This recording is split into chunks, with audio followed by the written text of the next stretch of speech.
Hello, darlings. I'm going to lecture on Chapter 1 for biology. The chapter is called The Science of Biology. Okay, so what is science? Science, we know, uses evidence to construct testable explanations and predictions of natural phenomena. So we are generating knowledge, different ways to generate knowledge. Basically, you've all heard of this. It's the scientific method. So this chapter is going to just review a bunch of pretty general information. All right, so going into the scientific method, the first thing typically is observing and asking questions. So we use this to write a step-by-step process, and we know that the scientific method is not linear. We can go back and forth and retest a different version of this, a similar hypothesis. There's just many different things we can do for different scientific experiments. So we've got this image is just showing you location A and location B and what might be an experiment that we could do to see why there's a difference in these two locations. So just think on that for a second. Okay, so hopefully you've thought about that for a second. So we're going to go ahead and go through kind of an example, inferring and hypothesizing. So why do marsh grasses grow different heights in different places? What could be a reason for that? Maybe more nitrogen. If there's more nitrogen in the soil, you'll typically see better plant growth. Okay, so an inference is a logical interpretation based on, anybody know? Huh? Anybody? Okay, what about a hypothesis? It's a tentative scientific explanation that can be, what do you think? What do you think it is? Okay, so an inference is what scientists already know. We try to recall prior knowledge and try to interpret what the results could be in order to figure out a hypothesis. And then for that one, it is hypotheses. You typically test them further. So you'll come up with a scientific experiment to test your hypotheses. Okay, so designing controlled experiments.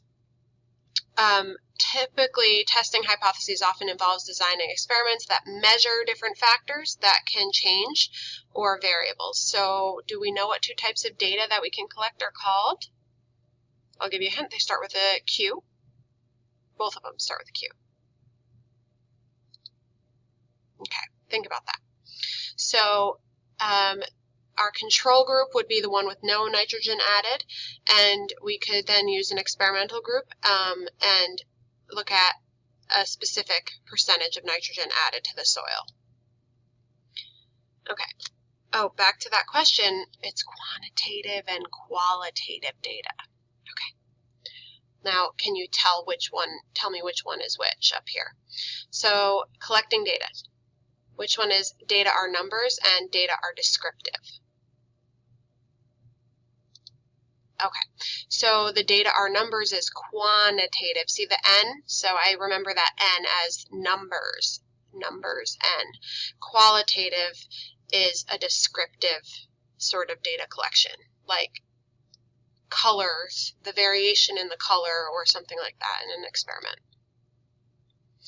Okay, and then we'll typically go to analysis and conclusions. So we have to come up with some use the data to then interpret the data and come up with some information. And possibly in the conclusion, you'll often want to talk about future experiments or what went wrong or what didn't go wrong, what you know went right in the experiment, and how you could improve on it in the future is typically what you would write in a conclusion.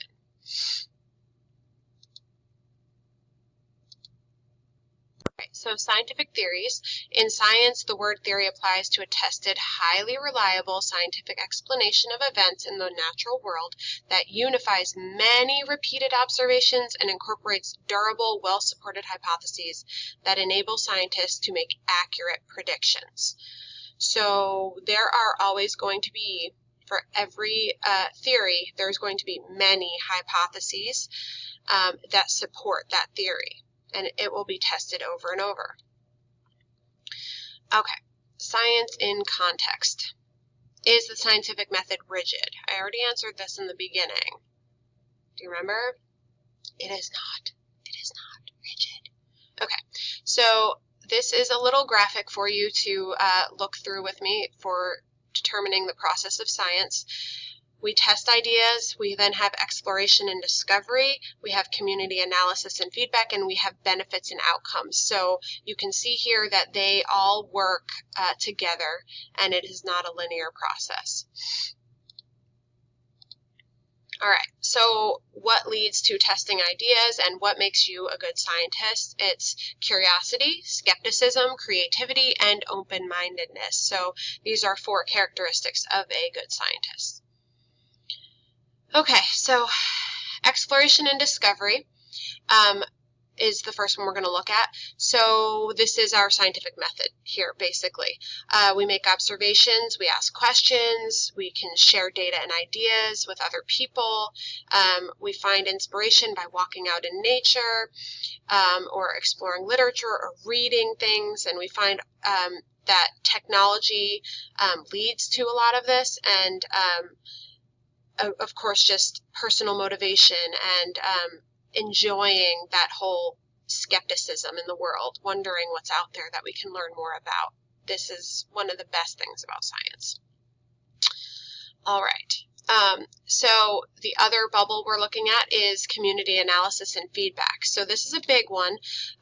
What is an inference? So we talked about that. You're pulling something from prior knowledge. How is it used to make a hypothesis? So you use your prior knowledge to make a prediction, right? And then you write typically an if, then, because statement about something you know a little bit about, and then you do your research, right? So, and then you'll write an experiment, typically, okay? How do scientists test a hypothesis? So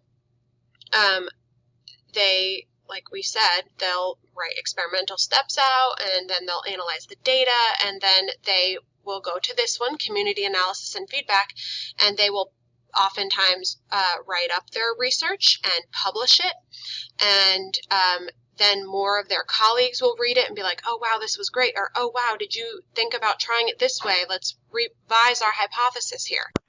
All right, sorry, I had to pause because I had an interruption. All right, so moving on to benefits and outcomes. We've got new technologies end up being developed quite often. We're building our knowledge constantly. We know that scientists are constantly revising as they find new research and new information comes out. We can then address societal issues with that. We can solve problems every day. Try to think about that. What's something recently that's happened in the news that once scientists found out more? COVID, for example, they then had to give the CDC, for example, had to change their ideas about mask wearing and things like that.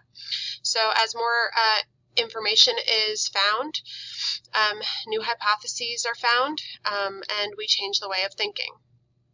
All right, so science and engineering practices. Asking questions and defining problems. And another interruption, super fun. So we're just discussing science and engineering practices. So planning and carrying out investigations, analyzing and interpreting data, using mathematics and computational thinking, constructing explanations and designing solutions, engaging in argument from evidence,